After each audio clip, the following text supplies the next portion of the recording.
My name is Lorraine Harper. I am 68 years old and I have spent 40 years calculating load-bearing limits for suspension bridges and skyscrapers. I believed that if you built a foundation strong enough, nothing could tear it down. I was wrong. I recently learned that the most dangerous structural failures don't happen in concrete or steel. They happen in the blood. I gave my daughter and her husband $842,000 of my life's savings to build their perfect world. And in return, they handed me a silence so loud it shattered my heart. They thought they were ghosting a helpless, senile old woman who was just good for writing checks. They thought I was just a wallet with a pulse. But they forgot one critical detail, a detail buried in a decade of paperwork they never bothered to read. They didn't know that I am not just their benefactor. I am their landlord. And by this time tomorrow, the locks on their doors will change and their world will collapse exactly as I designed it to. If you're watching this video, tell me where you're from or what time it is for you. The workshop smelled of cedar sawdust and machine oil, a scent that had been my perfume for 3 decades of retirement. It was a clean smell, honest and unpretentious. I ran my hand along the grain of the walnut timber clamped to my workbench. It was smooth, sanded down to a finish that felt like satin against my calloused fingertips. This wasn't just wood. It was the side rail for a crib, hand-carved dovetailed joints, no screws, no nails, just pure friction and geometry holding it together. It was a masterpiece of structural integrity, intended for a grandchild I hadn't met yet, but whom I assumed would be needing a bed soon, considering how long Audrey and Marcus had been married. My phone sat on the drill press table, a black rectangle of silence. I wiped my hands on a shop rag, checking the time. 2 in the afternoon. Audrey would be on her lunch break. I had called 3 times in the last week with no answer. But today was different. Today, I just wanted to hear the excitement in her voice about the wedding. I picked up the phone and dialed. It rang once, twice, 4 times. I was about to hang up, assuming she was in a meeting, when the line clicked open. What? The voice wasn't warm. It wasn't welcoming. It was breathless and annoyed, accompanied by the loud clatter of silverware and the hum of a busy restaurant. Audrey, I asked, keeping my tone light. It's Mom.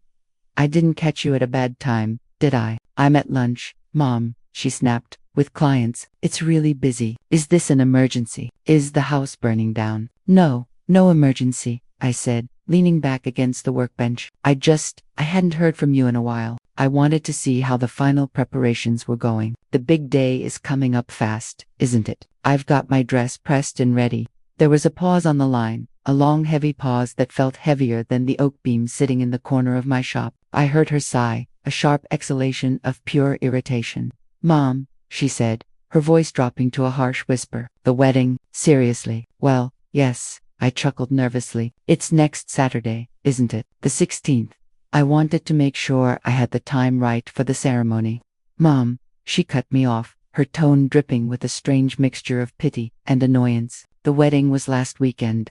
The air in my workshop suddenly felt very thin. My grip on the phone tightened. What? No, the invitation said.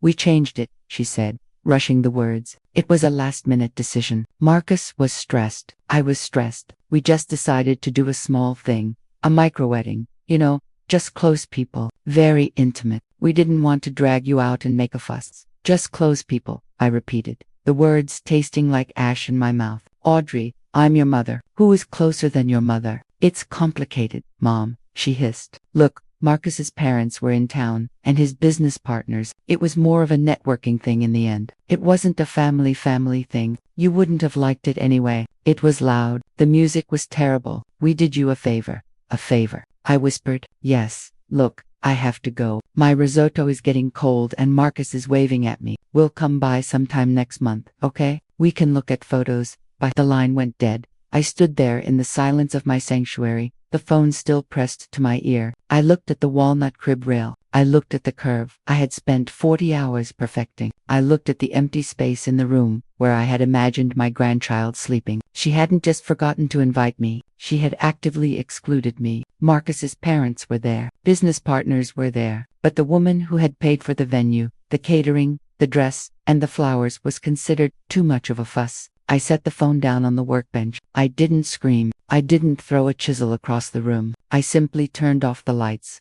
locked the heavy steel door of the workshop, and walked into the house that suddenly felt far too big for one old woman. I bypassed the living room with its framed photos of Audrey graduating, Audrey laughing, Audrey and Marcus on their engagement trip. Those images, once sources of pride, now looked like evidence of a crime I had been too blind to see. I went straight to my study. This room was the command center of my life. Drafting tables, blueprints, and my computer. I sat down and woke the machine. The screen glowed blue, illuminating the wrinkles on my face. I opened a file named harperfamilysupport.xlsx. It was a spreadsheet I had started 5 years ago, right after Robert died. He had been the heart of the house. I was just the wallet. When he passed, the requests for money had turned into a deluge. I had tracked every cent, not out of stinginess, but out of an engineer's need for data. I scrolled down the columns. The numbers were staggering. Row 45, March 2021. Bridge loan for Marcus's crypto venture. $25,000. Status, defaulted. Row 52, July 2022. Luxury SUV down payment. Safety for the future kids, $18,000. Row 60, November 2023. Bailout for Audrey's maxed credit cards, $42,000. Row 78, June 2024. The wedding fund, $65,000. I stared at that last entry, $65,000. I had wired it 6 months ago. Audrey had sat on my couch, tears in her eyes, telling me she wanted a ceremony that would honor her father's memory. She said she wanted white roses because Robert loved white roses. They had taken the money, they had bought the roses, and they had left Robert's wife sitting at home staring at the wall. I went to the summary tab at the bottom. Total outflow 2020 to 2025, $842,000. I read the number aloud, $842,000. It was a fortune. It was my retirement. It was the money I had planned to use to travel the world with Robert, the money I had saved by driving a 10-year-old sedan and fixing my own plumbing. But there was one number that stood out more than the rest. Row 12, August 2020. Mortgage acquisition, $520,000. I leaned back in my chair, the leather creaking. I remembered that day clearly. Marcus had come to me, sweating and pale. No bank would touch him. His credit score was in the double digits due to a bankruptcy he had forgotten to mention before the marriage. They were going to lose the dream house they had put an offer on. Audrey had begged. She said it was their start. I hadn't given them the cash. Robert had made me promise never to give Marcus a lump sum that large. He's a sieve, Lorraine, he had said. You pour water in, it pours out. If you want to help them, you hold the bucket. So, I had bought the bucket. I opened a drawer in my filing cabinet, the one locked with a separate key. Inside was a thick manila envelope labeled Project Shelter. I pulled out the deed. The name on the title wasn't Marcus Johnson. It wasn't Audrey Johnson. It was the Robert Harper Revocable Trust. I flipped through the pages until I found the lease agreement. It was standard boilerplate text, something Alana Raines, our family lawyer, had drawn up. It stated clearly that the occupants were tenants at will, paying a monthly sum that covered taxes and insurance. I looked at the signature at the bottom. Audrey's sprawling, hasty handwriting. She hadn't read it. I remembered her laughing as she signed it, saying, "Mom, you and your paperwork. Just tell me where to sign so we can get the keys." She thought it was a formality for the loan. She thought she was the owner. She was wrong. I couldn't stay in the office. The numbers were making me nauseous. I needed physical activity. I decided to do the one thing I had been avoiding for 3 years. Clearing out Robert's storage boxes in the attic. The attic was stiflingly hot, smelling of dry pine and old memories. I moved aside stacks of National Geographics and holiday decorations until I found the plastic bin labeled Robert's Personal Keep.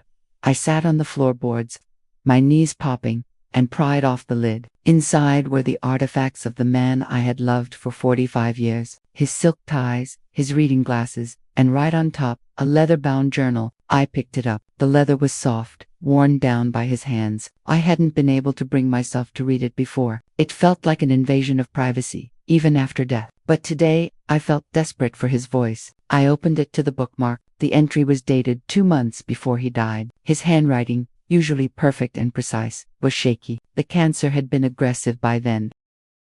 June 12, 2020. Audrey came by today. She didn't ask how I was feeling. She just talked about the house they want. She talked about the pool. She talked about the neighborhood. She looks at Lorraine like she's a bank vault she's waiting to crack open. It breaks my heart. but I know who she has become. Marcus has poisoned her. Or maybe he just watered the weeds that were already there. Lorraine is too good. She sees the little girl in pigtails. She doesn't see the wolf. I spoke to Dominic today. We set up the trust. Lorraine thinks it's just for tax purposes. I didn't have the heart to tell her it's a shield. She's going to need it. When I'm gone, they will eat her alive if she lets them. I have to make sure she holds the leash, even if she doesn't want to. I closed the book. A single tear tracked through the dust on my cheek. He had known. He had seen the greed in our daughter's eyes when I had only seen need. He hadn't just left me money. He had left me a weapon. A shield, I whispered to the empty attic. You left me a shield. I stood up, clutching the diary. The sadness that had been weighing me down since the phone call began to evaporate. In its place, something cold and hard began to form. It was the same feeling I got when I inspected a building foundation and found a critical fracture. You don't cry over a cracked beam. You condemn the structure before it kills someone.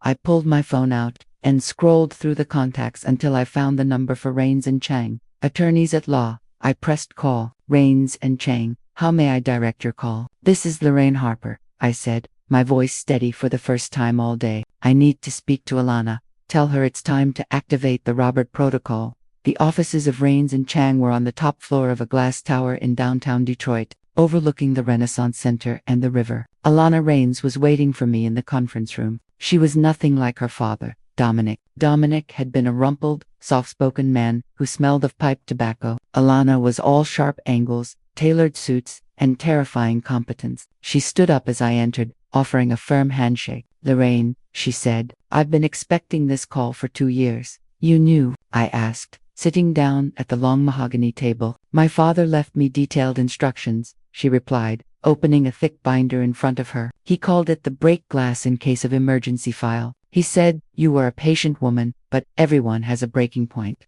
They had a wedding, I said, staring at the polished wood. They spent $65,000 of my money on a party, and they didn't invite me. Alana didn't gasp. She didn't offer empty platitudes. She simply nodded, her eyes narrowing. That is a material breach of the emotional contract, Lorraine, but we deal in legal contracts. Let's look at where we stand. She slid a document across the table. It was a summary of the promissory notes. Every time you gave them money, the cars, the vacations, the bailouts, you had them sign a receipt, Alana said. My father drafted those receipts very carefully. They aren't gifts. They are demand notes, callable at any time by the lender. You and the house, I asked. The house is the ace in the hole, she said, tapping a blue folder. They are legally tenants. They have no equity. They have no ownership. They have a month-to-month lease that requires them to maintain good familial standing with the landlord. It's a clause my father inserted. It's vague, but in the context of a family trust, it's powerful. Audrey thinks she owns it, I said. She talks about her garden, her renovations. Tenants often confuse occupancy with ownership, Alana said dryly. The trust owns the property. The trust pays the mortgage to the bank. They pay rent to the trust. The fact that the rent equals the mortgage payment is irrelevant. They have been paying for the privilege of living there, nothing more. She leaned forward. Lorraine, you have the power to evict them. You have the power to demand repayment of $320,000 in personal loans immediately. You have the power to bankrupt them by Friday. I looked at the documents. It was a nuclear option. It was total destruction. I don't want to destroy them, I said softly. I wanted them to be family. They made their choice, Alana said. Now, you have to make yours. Do you want to be their victim, or do you want to be their mother? Because sometimes being a mother means teaching the lesson nobody else will. I thought about the empty crib in my workshop. I thought about Robert's diary. Protect yourself from your own heart. Do it, I said. Start the process. The next 3 weeks were a study in silence. I didn't call Audrey. I didn't text Marcus. I simply went about my routine. I worked in my shop. I sanded the crib. I cooked solitary dinners. On their end, the silence was, initially, a relief. They were probably glad the annoying old woman wasn't bothering them. They were likely enjoying their new boat. I had seen the charge on the shared credit card I still monitored, but hadn't canceled yet. Cray Sundancer, $40,000. They had bought a boat a week after the wedding. They excluded me from... But then the gears of the trust began to turn. The first domino fell on a Tuesday. The property management company, a shell entity Alana used to handle the mortgage payments, sent an automated notice of default, Audrey had missed the payment again. She usually missed it, assuming I would cover it, or that the bank, me, would be lenient. Usually, I would silently transfer the funds from my personal account to the trust to cover the shortfall. Not this time. This time, the automated system did exactly what a real bank would do. It triggered a 48-hour cure notice. I was in the garden pruning Robert's hydrangeas when my phone erupted. Audrey calling. I let it ring. I snipped a dead bloom. It rang again and again. Finally, on the fourth attempt, I answered. Hello, Mom. Pick up the phone. Her voice was a shriek of panic. I just did, Audrey. What is it? The mortgage. We got a letter. A red letter. It says we're in default. They say if we don't pay by tomorrow at 5 p.m., they're starting foreclosure proceedings.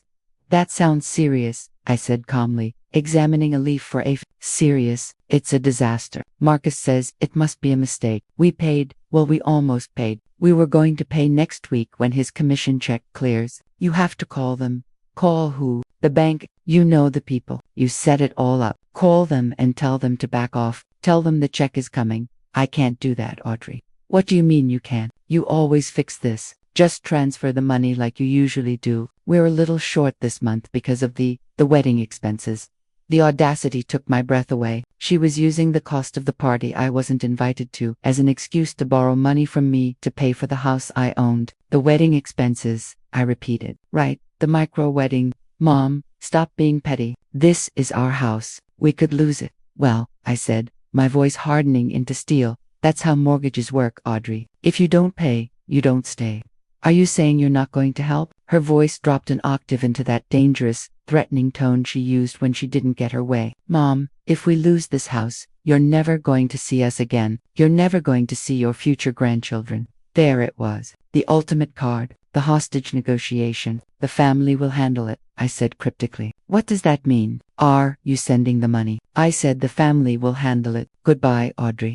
I hung up. My hand was shaking, not from fear, but from adrenaline. I had just cut the safety line. 2 days passed. The deadline came and went. The trust's automated system sent the official notice of acceleration. The entire balance of the mortgage was now due. I expected them to storm my gates. I expected Marcus to come over with a baseball bat. Instead, I got a text message. Audrey. Mom, we're so sorry about the phone call. We're just so stressed. We love you. Please come over for dinner tonight. We have huge news. Miracle news. Please. I stared at the screen. Miracle news. I knew exactly what that meant, or what they wanted me to think it meant. They were going to play the pregnancy card. It was their last, desperate play to unlock the vault. I forwarded the text to Alana. Alana, be careful. Lorraine, this is a trap. Do not agree to anything verbally. Go, but wear a wire if you have to. I didn't need a wire. I needed to look them in the eye. I needed to see if there was any redemption left in them. Me, I'll be there. I texted back. I arrived at the house at 7 p.m. The house looked beautiful. The lawn was manicured, paid for by me. The shutters were freshly painted, paid for by me. Marcus's new F-150 Raptor was in the driveway. Down payment by me. Audrey opened the door. She was wearing a floral dress, her hair done up perfectly. She threw her arms around me. Mama, I'm so glad you came. It was a performance worthy of an Oscar.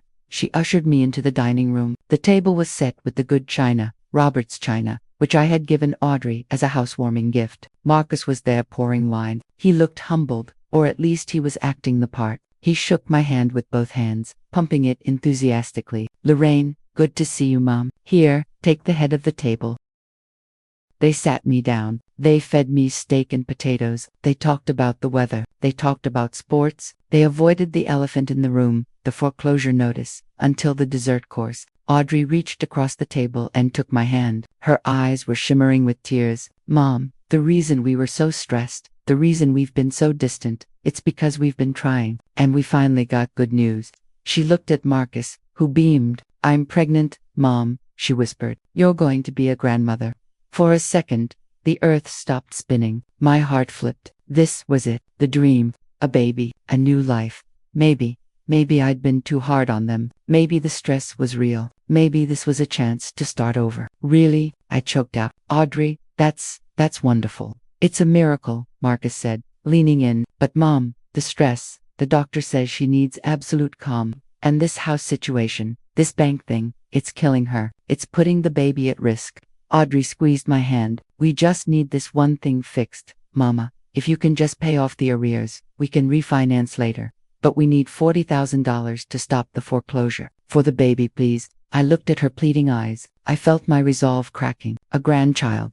My blood. Robert's blood. How could I say no to that? I need to use the restroom, I stammered, standing up. I'm overwhelmed, of course, Mom.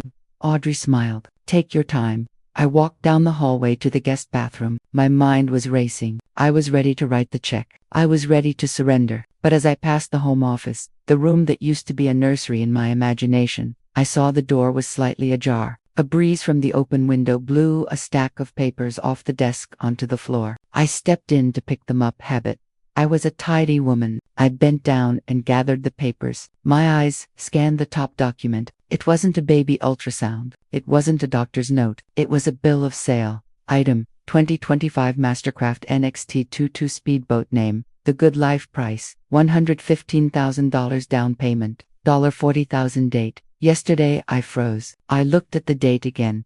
Yesterday, the day after the default notice. They didn't need $40,000 for the house. They had had $40,000 and they had used it to buy a boat. A boat they named the Good Life, while they were begging me to save their home. And then I saw the brochure underneath it. A travel agency itinerary, Maldives baby moon package, adults only. There was no baby. You don't book a high-speed wakeboarding boat and a booze cruise vacation if you're a high-risk pregnancy. The lie was so massive, so calculated, it sucked the air out of my lungs. They had weaponized my deepest desire, a grandchild, to cover up their latest toy. I stood up. I didn't feel sad anymore. I didn't feel conflicted. I felt nothing. I walked into the bathroom, washed my face with cold water, and looked in the mirror. The old, soft Lorraine was gone. In her place was the engineer, and I was looking at a structure that was too rotten to save. I walked back into the dining room. They were smiling at each other, clinking their wine glasses, celebrating the victory, celebrating the con. Everything okay, Mom?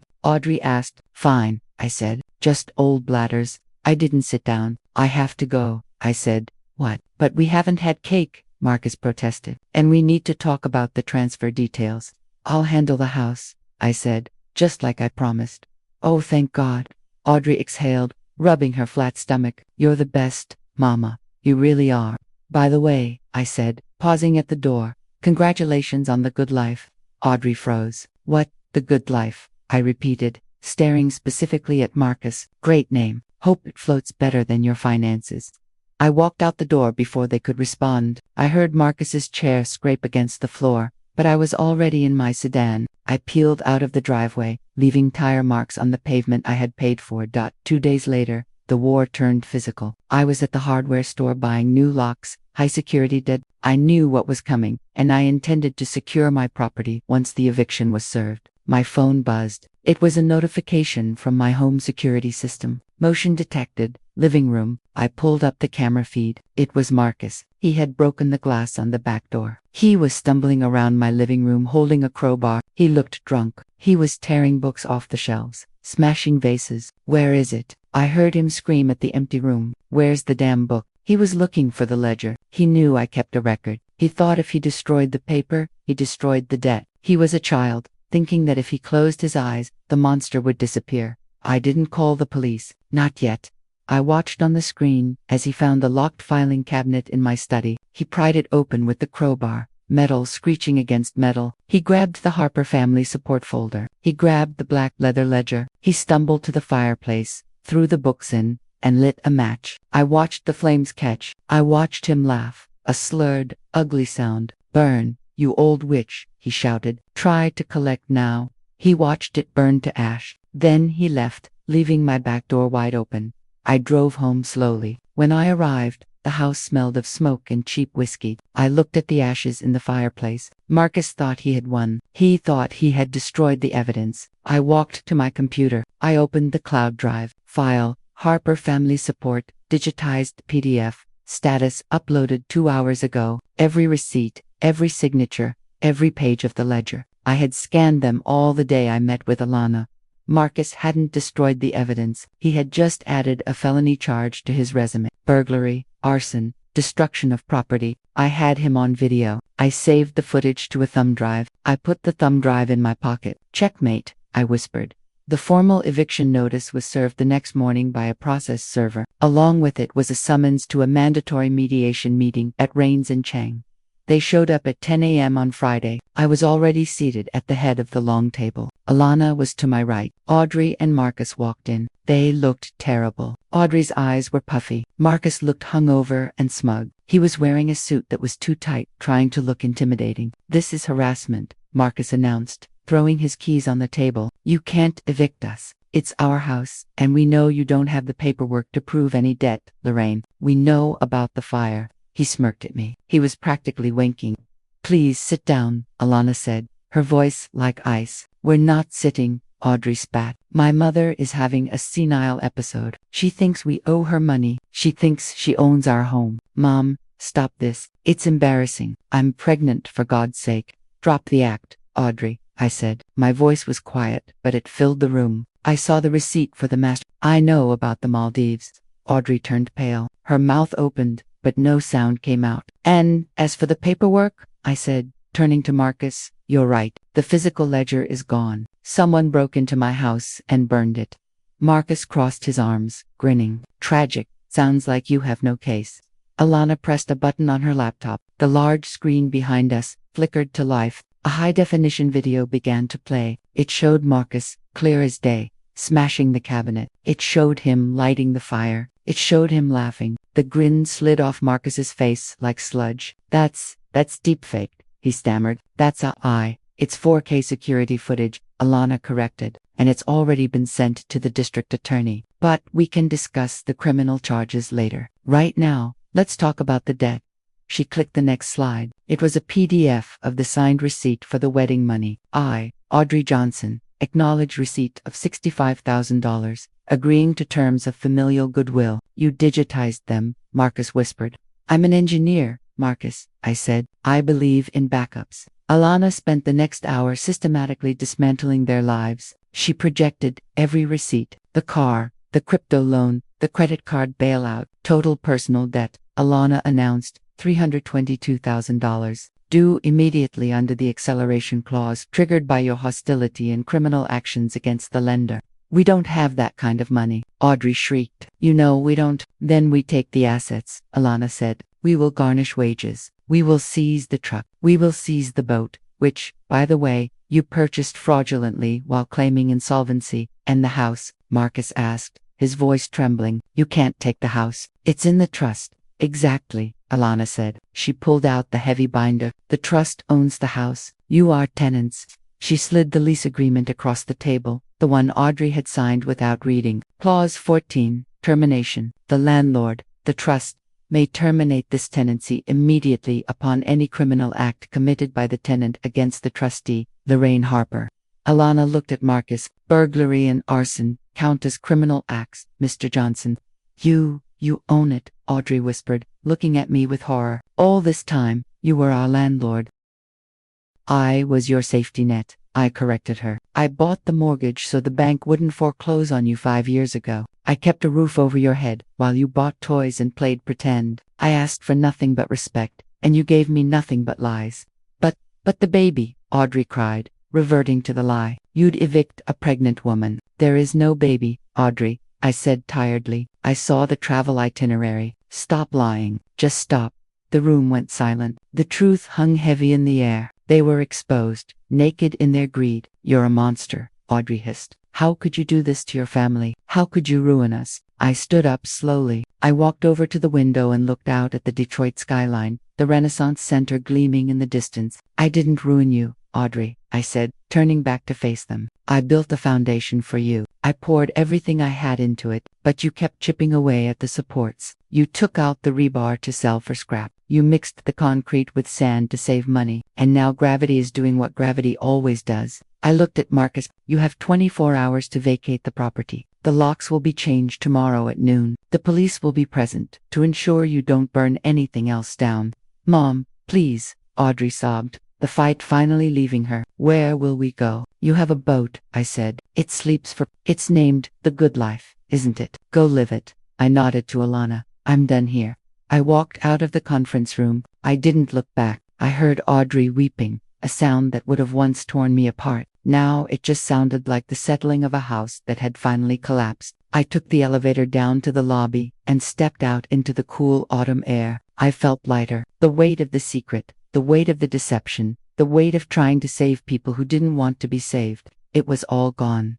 The next day, I went to the house on Elmwood Avenue. The police were there, watching as Marcus and Audrey loaded boxers into a U-Haul. They didn't look at me. They just worked, heads down, shamed. I waited until they drove away. Then I walked up to the front door. I put the key in the lock. It turned with a satisfying click. I walked inside. The house was empty. The walls were scuffed. The carpets were stained, but the structure was sound. I walked through the rooms. I felt ghosts in the hallway, but they were fading. I stopped in the nursery. It was empty. No crib, no baby, just a room waiting for a purpose. I called Alana. "It's done," I said. "How do you feel?" she asked. "Like I just survived an earthquake," I said, shaken, but standing. "What do you want to do with the house?" she asked. "Sell it." "Yes," I said. "Sell it. Sell the truck. Sell the debts to a collection agency. Liquidate everything.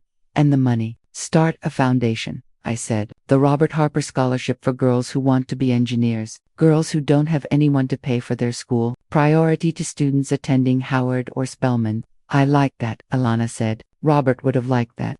A month later, I was back in my workshop. The house on Elmwood Avenue had sold in 3 days. The proceeds, combined with the recovered debts garnished from Marcus's wages for the next 20 years, amounted to nearly $1 million.